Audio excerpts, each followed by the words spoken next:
Alright guys, so the end of the year is approaching. It's going to be 2020 soon. So that means it's time for a top 10 best DC comics of the year. So if you guys are ready, let's get started.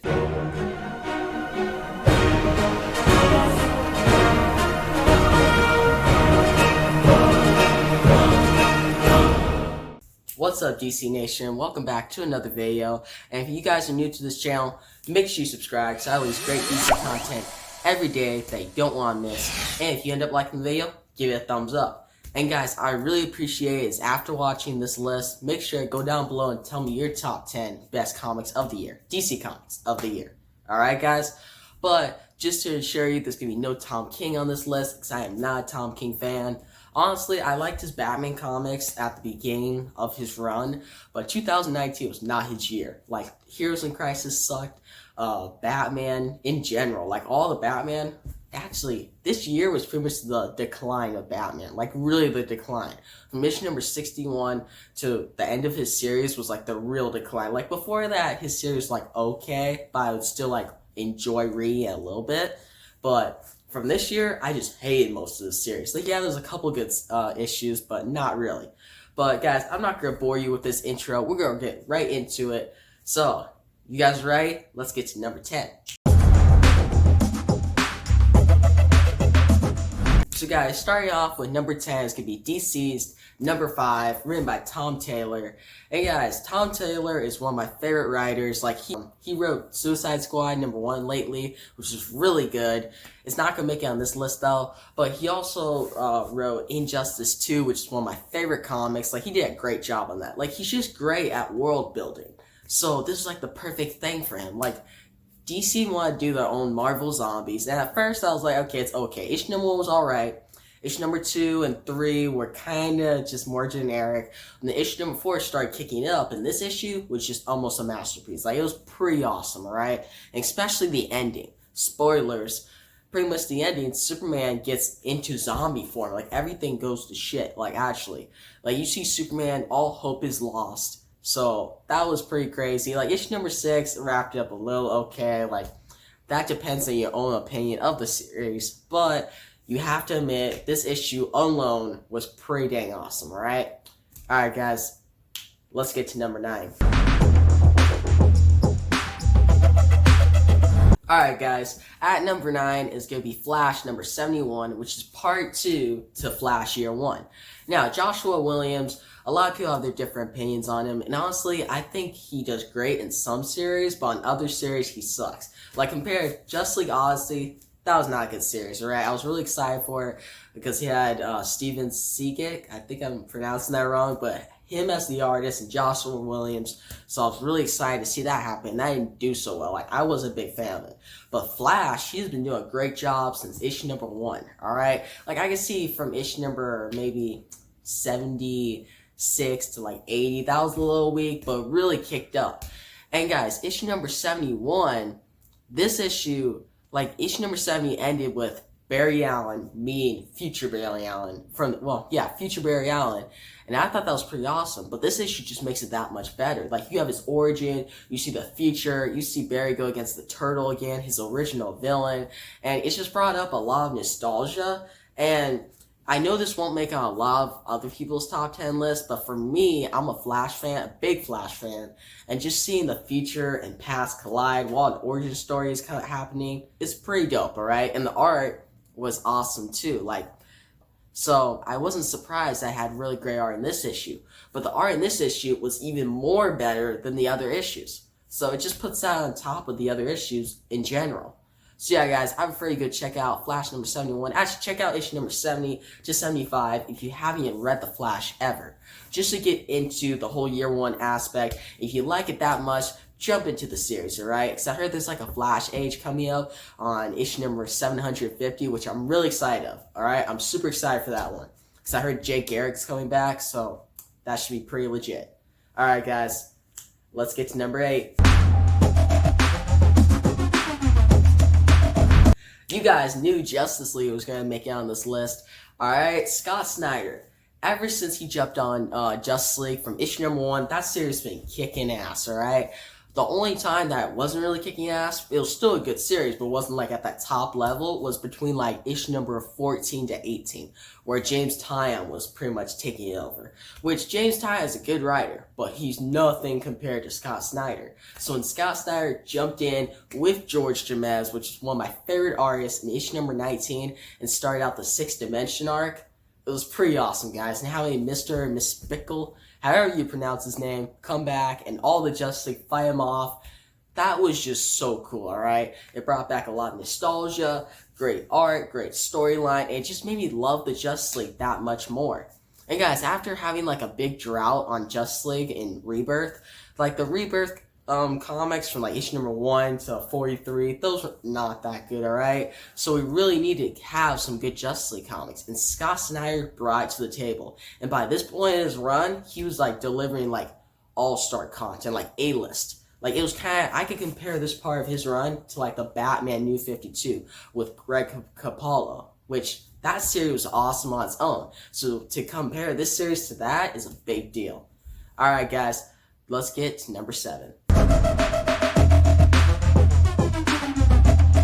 Alright guys, coming in at number 7 is Batman Universe #1 by Brian Michael Bendis, and this will be the only issue by Brian Michael Bendis on this top 10 list. Because honestly, his other work on like Superman Action Comics, like he did okay at first, but it's just not my favorite, alright? And his books are way too wordy. But this series, it was very adventurous, it had great art, and Brian Michael Bendis like kept the wordiness back to have the art speak for itself more, which I think really helped out.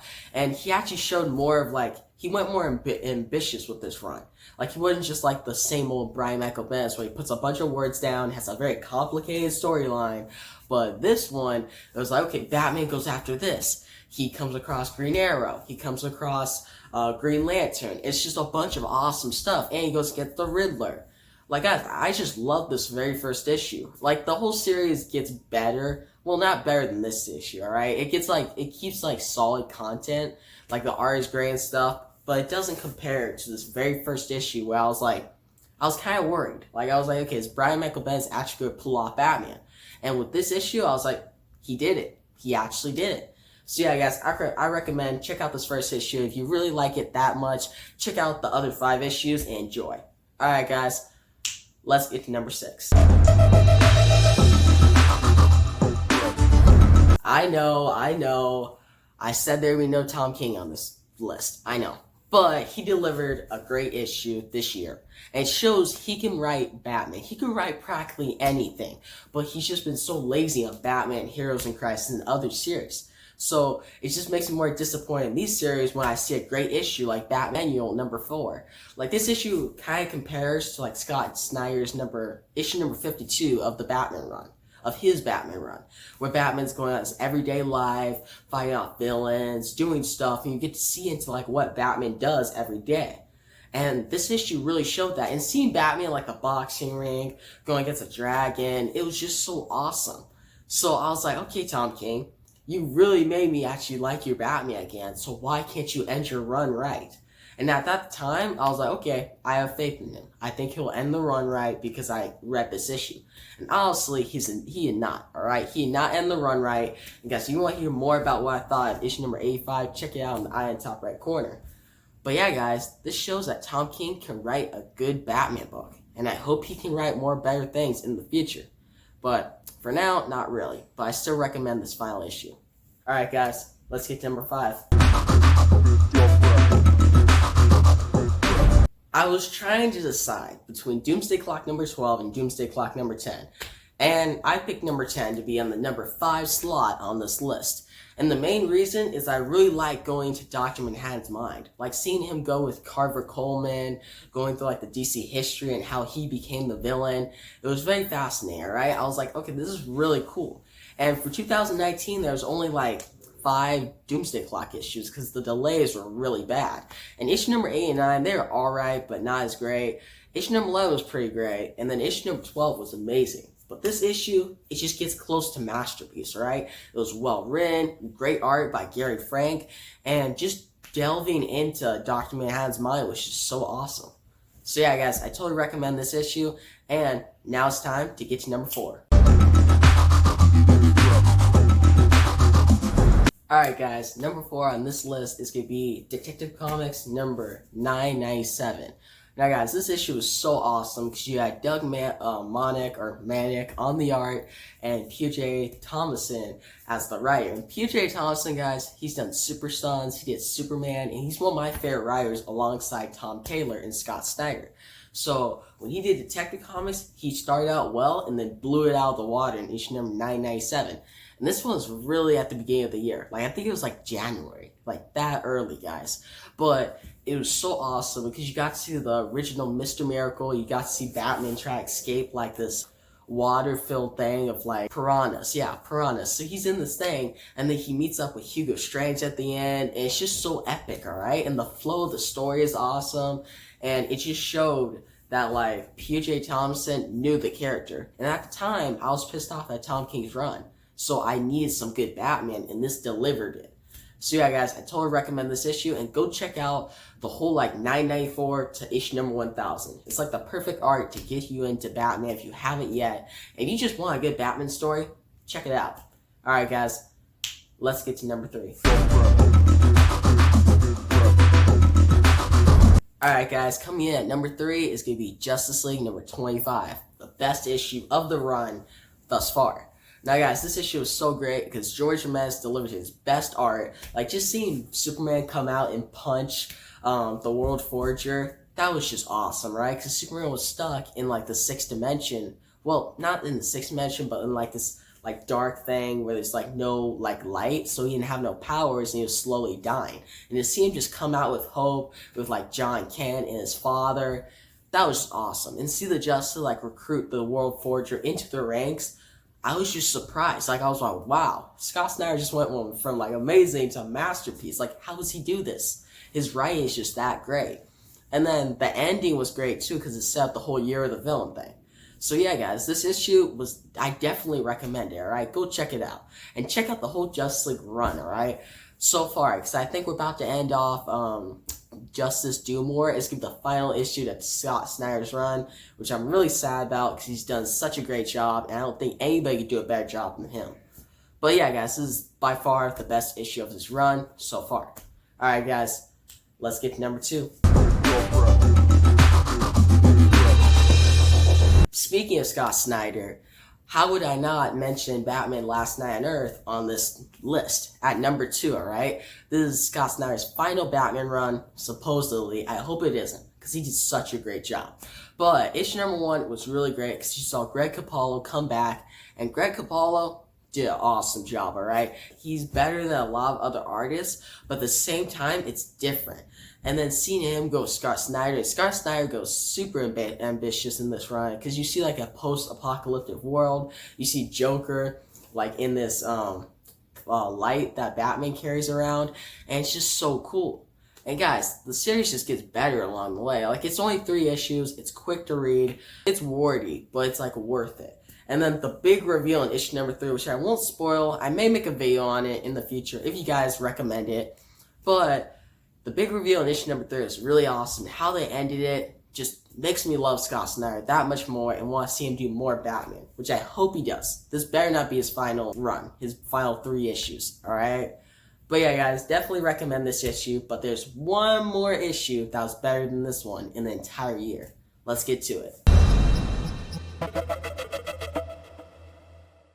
Detective Comics number 1000. Guys, this had to be number 1, alright? It was 80 years of Batman. And you see all these different artists, all these different writers come in for an 80-page special. And I thought this one was even better than Action Comics number 1000 last year. So it obviously takes the number 1 place. Like, all the stories were great. Like, none of them were bad. Like, it went from, like, solid to masterpiece. So it's like, I definitely recommend it. Like, go get this issue and put in your collection. Like, this will be worth a lot of money in the future. Like, I got like 5 copies of it, alright? 5 copies. And I don't get a lot of copies of comics. I usually just do digital, but sometimes I see like the art's really cool, I'll go to the comic shop and actually get it. But this issue, I was like, I'm definitely getting it. And you guys should too.